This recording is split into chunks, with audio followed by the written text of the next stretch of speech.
Luc chapitre 8, verset 1er jusqu'au 8, et jusqu'au 3e plutôt. Et nous allons lire aussi Marc 15, 40 à 41. La Bible dit ce qui suit. Ensuite, Jésus allait de ville en ville et de village à village, prêchant et annonçant la bonne nouvelle du royaume de Dieu. Les 12 étaient auprès de lui avec quelques femmes qui avaient été guéries d'esprits malins et de maladies. Marie dite de Magdala, de laquelle étaient sortis 7 démons. Jeanne, femme de Chuza, étendant d'Hérode, et Suzanne et plusieurs autres qui l'assistaient de leur bien. Marc, chapitre 15, versets 40 et 41. Il y avait aussi des femmes qui regardaient de loin. Parmi elles était Marie de Magdala, Marie mère de Jacques, le mineur, et de José et Salomé, qui les suivaient et les servaient lorsqu'il était à Galilée, et plusieurs autres qui étaient montés avec lui à Jérusalem. Enfin, nous lisons Jean chapitre 20, Jean chapitre 20, nous commençons au 11e verset jusqu'au 18e. Cependant, Marie se tenait dehors près du sépulcre et pleurait. Comme elle pleurait, elle se baissant pour regarder dans le sépulcre. Elle vit 2 anges vêtus de blanc, assis à la place où avait été couché le corps de Jésus, l'un à la tête, l'autre aux pieds. Ils lui dirent, « Femme, pourquoi pleures-tu » Elle leur répondit, « Parce qu'ils ont enlevé mon Seigneur, et je ne sais où ils l'ont mis. » En disant cela, elle se retourna et il vit Jésus debout, mais elle ne savait pas que c'était Jésus. Jésus lui dit, « Femme, pourquoi pleures-tu?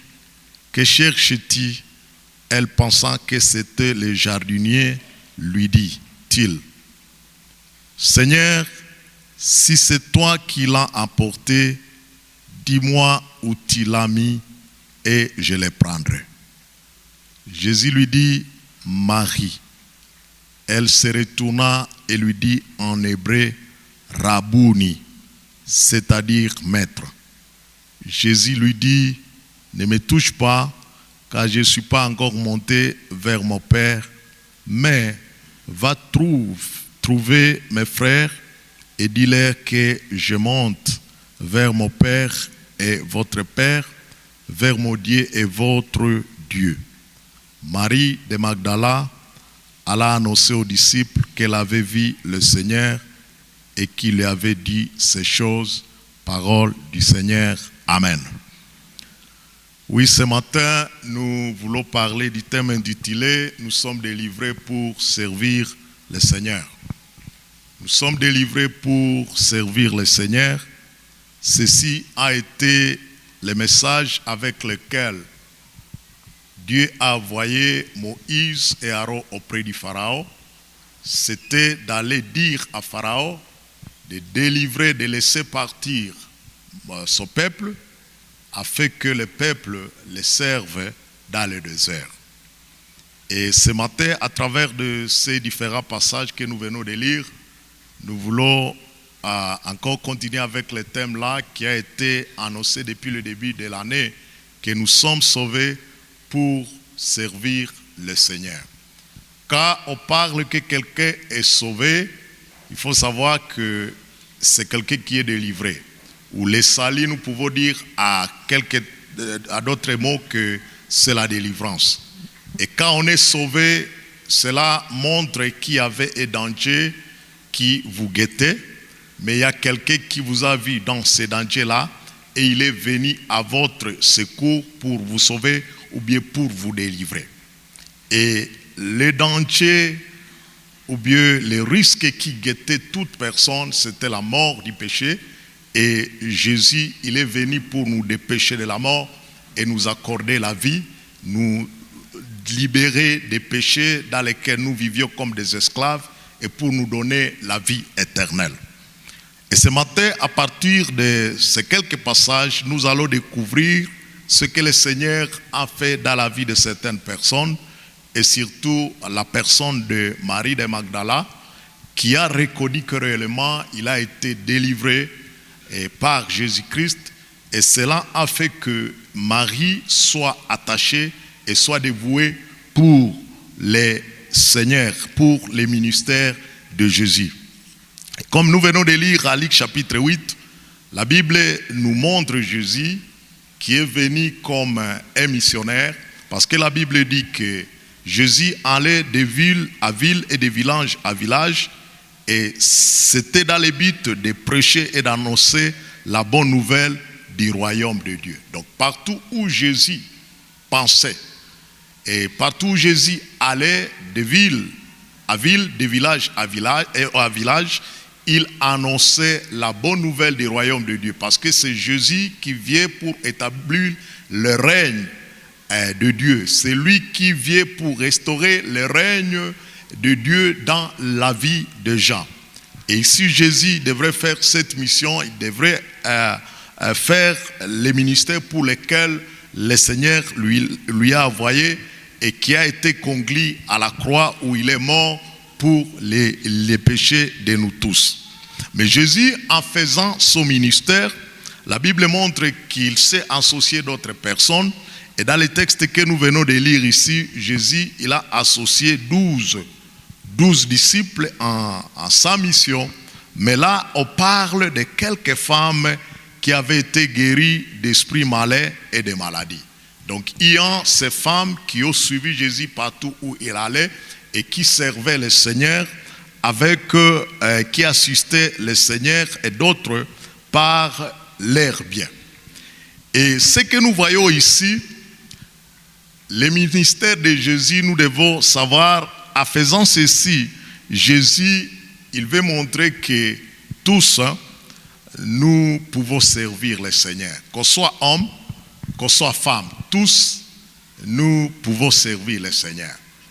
C'était quelque chose d'anormal à l'époque de Jésus d'associer sur son ministère une femme. Mais ici, Jésus, pour montrer que dans le Nouveau Testament, le sacerdoce maintenant est universel, le sacerdoce est pour tout le monde, il a associé même parmi ses disciples, à côté de lui, il y avait des femmes. Donc pour dire quoi? Le Seigneur, il peut t'utiliser tel que tu es. Tel que tu es, le Seigneur, il peut se servir de toi. Et ici, la personne que nous voulons découvrir, c'est la personne de Marie Magdala. Mais bien aimé, je voudrais souligner quelque chose. Il y a quelque chose qui peut nous pousser à bien servir le Seigneur, et c'est découvrir du fond du cœur ce que le Seigneur a fait pour vous dans les pensées.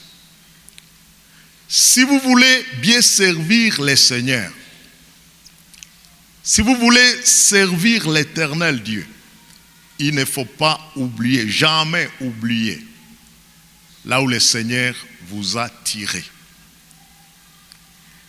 Et c'était ça le problème d'Israël. Parce que si vous voyez Dieu, quand il parlait à son peuple, il les montrait que vous avez oublié que je vous ai sauvé du pays où vous étiez esclaves. Et vous vous êtes mariés, vous avez fait des alliances avec d'autres divinités. Vous avez oublié l'Éternel qui vous a fait monter de l'Égypte. Et vous vous êtes attachés à d'autres divinités. Ça, c'était le rappel du Seigneur quand il voyait que son peuple venait d'abandonner l'alliance qu'il avait conclue avec lui. Donc, le Seigneur avait une alliance avec Israël parce qu'il a délivré Israël de l'esclavage en Égypte. Mais malheureusement, Israël, à beaucoup d'occasions, n'est pas resté fidèle au Créateur, à son Sauveur, à son Rédempteur. Et c'est ça le problème de l'homme aujourd'hui. Le Seigneur peut vous délivrer d'une situation. À un certain moment, vous allez manifester comme si vous marchez avec le Seigneur, mais à un certain temps, vous allez encore l'abandonner. Ce qui n'est pas bon. Bien-aimés, il ne faut pas toujours oublier ce que le Seigneur a fait pour vous. Ici, pour les cas spécifiques de ces femmes ici, ce qui les motive de servir le Seigneur, de donner leur bien au Seigneur, et que le Seigneur les a délivrés des esprits malins et des maladies. Ils ont vu qu'ils étaient possédés de mauvais esprits, des esprits malins. Elles ont vu qu'elles étaient malades, mais le Seigneur les a délivrés des esprits malins et même de la maladie. Alors, c'est ce qui pousse en ces femmes ici de continuer à servir le Seigneur jusqu'au bout, jusqu'à la fin de leur vie.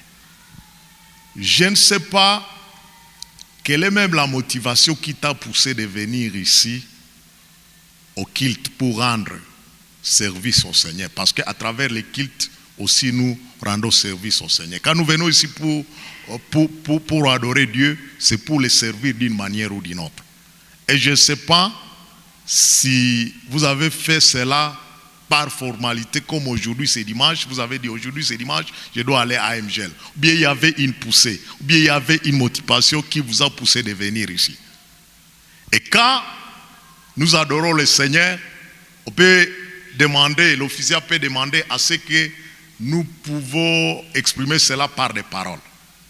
Il y a des fois les gens qui peuvent se taire, il y a aussi les autres qui peuvent parler, en manifestant ce que le Seigneur a fait dans leur vie.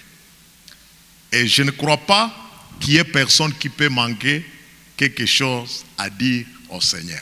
Parce que même les souffles que vous avez, c'est Dieu qui vous les donne. Et si vous vous taisez, donc vous n'êtes pas même reconnaissant à ces souffles-là que le Seigneur vous donne. Donc il y a toujours, on devrait avoir toujours une poussée, on devrait avoir toujours une motivation qui nous pousse à servir le Seigneur et à louer le Seigneur, à l'adorer. Parce que chaque instant, chaque moment, le Seigneur, il agit d'une manière ou d'une autre dans notre vie. Même les mouvements que nous avons, c'est le Seigneur qui donne les mouvements. Il y a des gens, sur les lits des hôpitaux, on peut lui demander de bouger, il ne peut pas. Parce qu'il n'a pas cette force-là. Mais toi, tu es venu, tu bouges, tu marches, tu peux rouler en voiture, et tu peux rouler sur moto, tu peux marcher à pied, et le Seigneur, il te fait cette grâce. Mais, ce que toujours nous avons fait pour le Seigneur, c'est d'oublier ce que le Seigneur a fait pour nous. Et surtout, s'il y a une situation malsaine qui arrive, tout ce que le Seigneur fait, nous oublions. Je me souviens des déclarations qu'a fait Julien Kaonja quand il était en train de réconforter les habitants de Goma. Il a dit que vous, les habitants de Goma, n'ayez pas peur. Ce n'est pas pour la première fois que telle chose arrive. Fortifiez-vous et prenez courage. Ah, ça, c'était des mots d'encouragement. À travers ces mots-là, il voulait rappeler à tous les habitants de Goma que le Seigneur qui a agi les années 2012, il peut agir encore dans cette situation. Mais comme je venais de vous dire, souvent nous oublions les bienfaits de l'Éternel et cela peut nous pousser même à ne pas les servir et à ne pas les glorifier dans notre vie. Ce que les femmes ici ont vu, Jésus fait dans leur vie, il les a délivrés des maladies, mais aussi ils les ont délivrés des esprits malins. Et parmi ces femmes ici, il y a une qui répond au nom de Marie de Magdalène. Marie Magdala. Pour distinguer Marie des autres Maries, on parle de son village natal.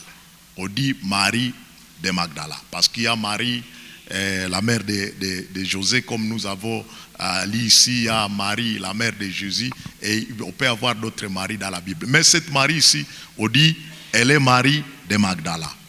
Marie de Magdala, la Bible ne parle pas de sa naissance, ni de sa famille. Mais la Bible commence son histoire en parlant de ce que Christ a fait pour elle. Ce que Christ a fait d'elle, c'était de lui accorder la délivrance de 7 démons. Elle était possédée. Il y avait 7 mauvais esprits qui œuvraient chez elle. Et pour ceux qui œuvrent dans le ministère de délivrance, ils peuvent comprendre la possession démoniaque. Quand on est possédé par les démons, ce n'est pas à la personne de contrôler sa vie ou bien son être. C'est au démon de contrôler son être. Souvenez-vous de l'exemple que Jésus a donné, les foulards de Gadara. Il avait à lui de lèges, une multitude de démons. Et les démons faisaient à ce que ces messieurs-là, ces fous de Gadara, vivent soit sur les montagnes, soit dans les sépulcres. Et cela n'est pas une vie que tel homme pouvait choisir. Mais c'est parce qu'il y avait une force qui agissait chez lui. Il pouvait vivre soit sur la montagne, soit dans les sépulcres, dans les tombeaux. Alors, ce qu'il faisait à cause de ces démons, de ces lèges-là, qui étaient à lui, c'était de crier et c'était de se faire blesser, de se meurtrissir avec des pierres. Parce qu'il y avait une puissance. Il y avait une puissance qui agissait chez ces fous de Gadara. Et ici, avec l'expérience de Marie de Magdala, elle était possédée de 7 démons. Et quand elle a été en contact avec le Seigneur, il a délivré de ces démons-là.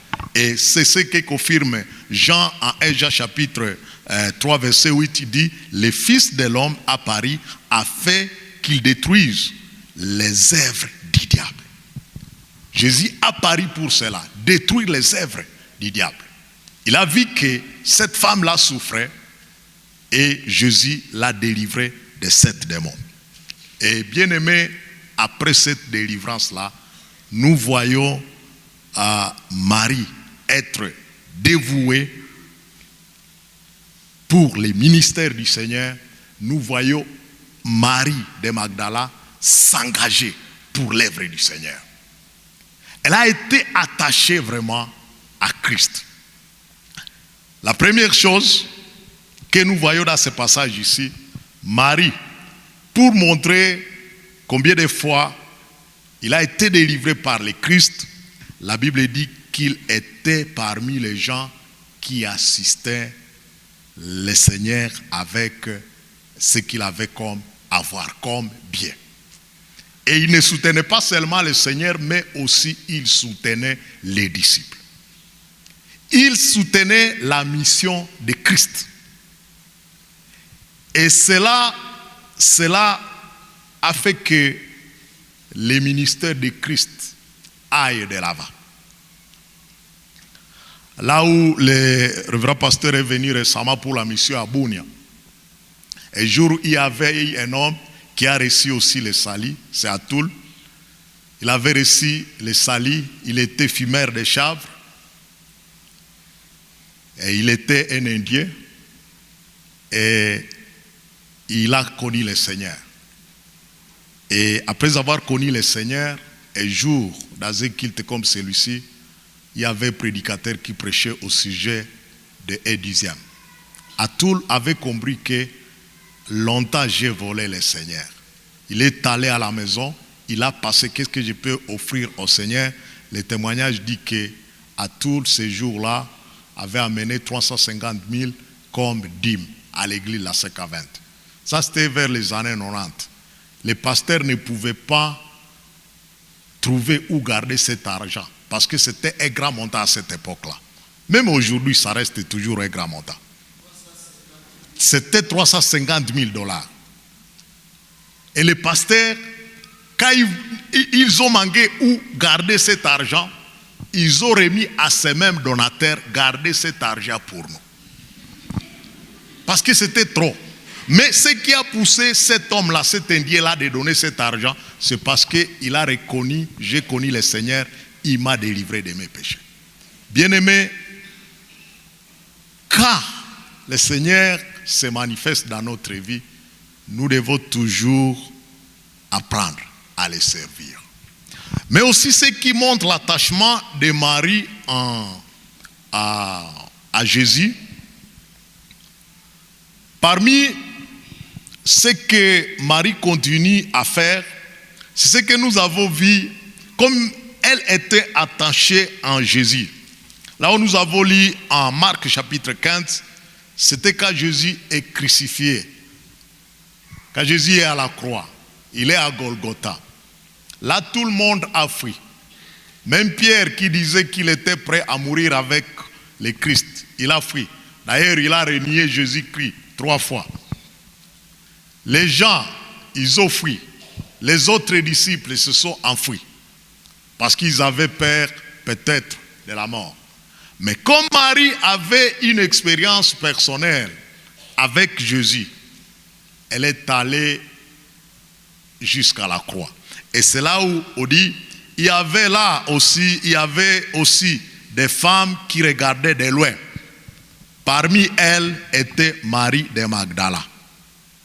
Marie, mère de Jacques, les mineurs et de Joseph et Salomé.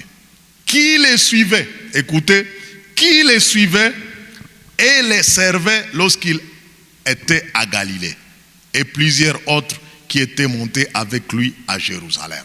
Donc, Marie suivait Christ avec d'autres femmes bien sûr. Mais aussi, elle servait Christ. Et cela jusqu'à la croix. Et à Golgotha, c'est parmi les moments difficiles qu'a connu le Seigneur. Mais parce que Marie était un vrai disciple du Seigneur, même jusqu'à la mort, même jusqu'à la croix, à la crucifixion. Marie était attachée à Christ. Elle était dévouée pour servir le Seigneur. Elle était attachée à Christ. Je ne sais pas. Il y a des gens que nous avons connus. Ils ont commencé la marche avec le Seigneur, mais à un certain moment, ils ont abandonné le Seigneur. Je crois que vous pouvez aussi connaître des gens pareils comme moi. Ces gens-là ont commencé avec le Seigneur. Ils ont commencé même à servir le Seigneur à un certain temps, mais peut-être quand il y a des moments venus, des moments difficiles qui sont arrivés, ces gens-là ont abandonné le Seigneur. Mais ici, Marie n'a pas abandonné.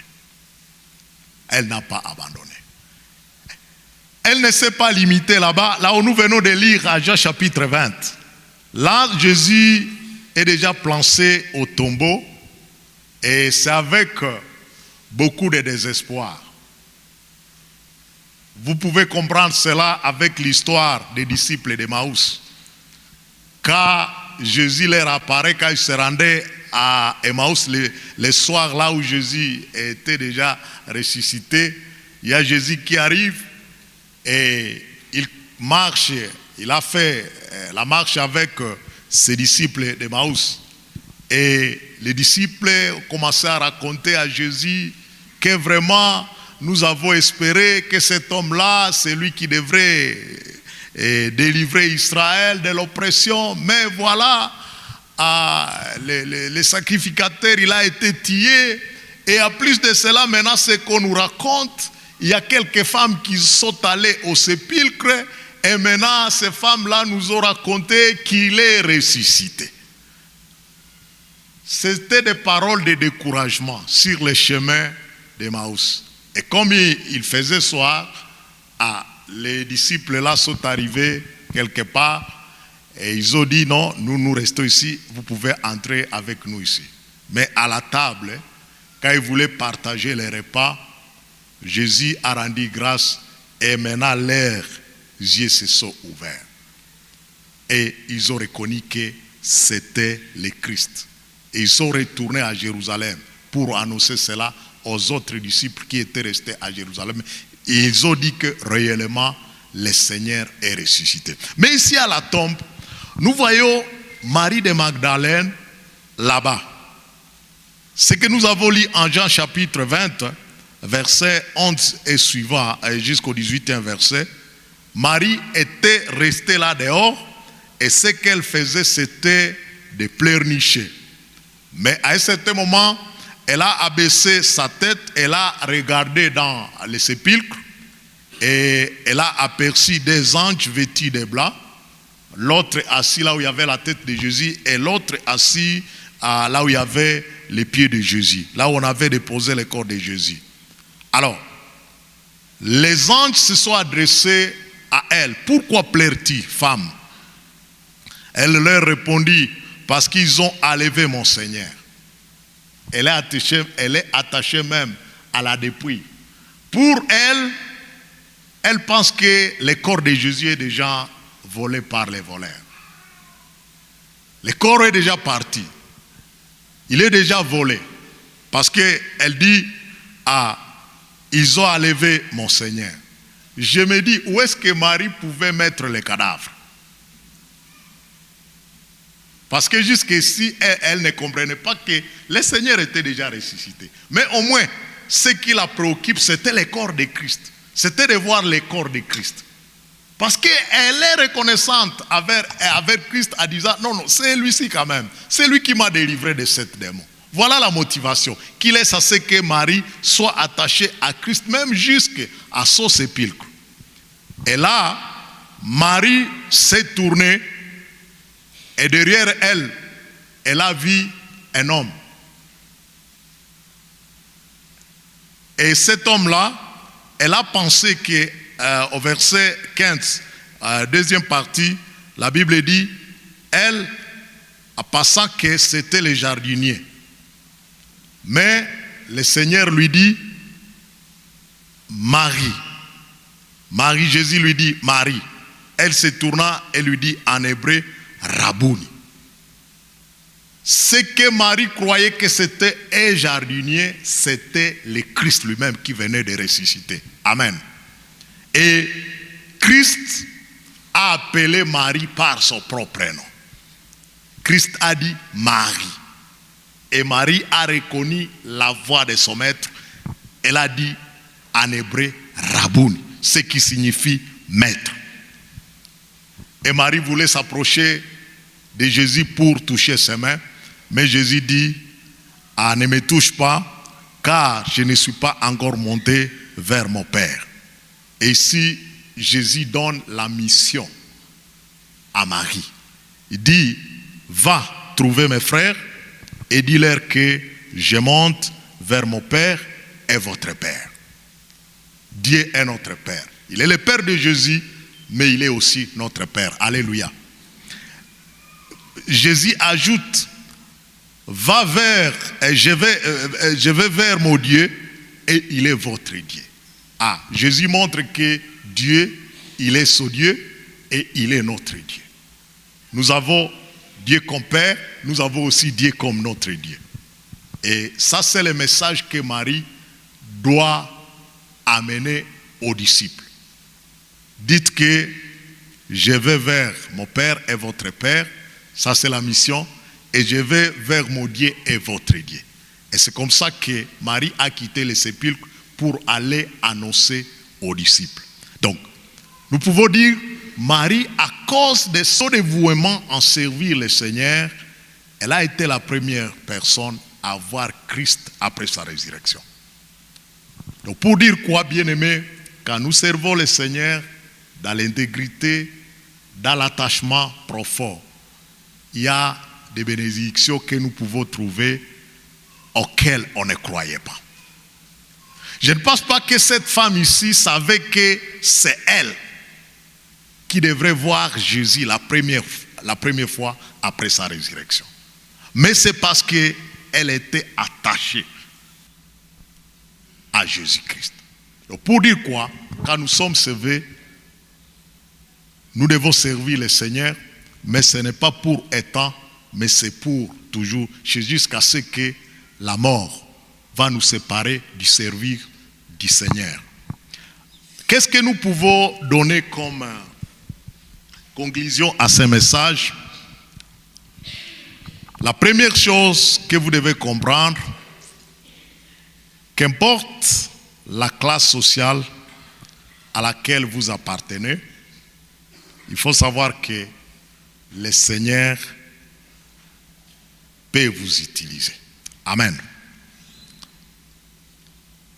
Pour que le Seigneur se serve de toi, de vous, cela ne dépend pas d'abord de vous-même, mais cela dépend de lui. Cela ne dépend pas du rang social que vous occupez, mais cela dépend du Seigneur. Cela ne dépend pas de votre famille, mais cela dépend du Seigneur. Cela ne dépend pas de vos infirmités, de votre histoire d'y penser, comme ici l'histoire du passé de Marie est sombre. Quelqu'un qui était possédé de 7 démons, et c'est elle qui soit la première personne à voir le Seigneur ressuscité.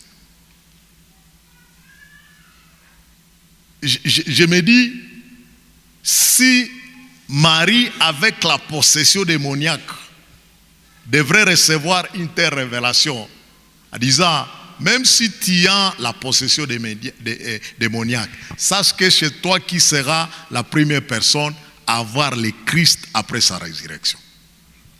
Si Marie était dans notre culture, elle dirait que ceci est kondoto ya bubu.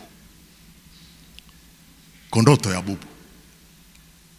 Mais parce que le Seigneur voyait qu'il y a une servante là-bas, bien qu'elle soit possédée, s'il suffit que je la délivre, elle sera ma servante. Autre chose, il faut savoir que le Seigneur nous délivre, ce que je venais de dire. Le Seigneur nous a sauvés de nos péchés pour que nous puissions les servir. Mais pas les servir à un certain moment, mais c'est les servir jusqu'au bout. Il y a quelqu'un qui a chanté, si mes amis savent, qu'importe moi, j'irai. Même si les autres abandonnent le Seigneur, il faut te dire, moi j'ai été délivré, j'ai été sauvé, je vais aller. Même si les choses ne marchent pas, comme vous pouvez les penser, mais il faut toujours rester attaché au Seigneur. Mais aussi, bien-aimés, nous sommes sauvés pour une mission.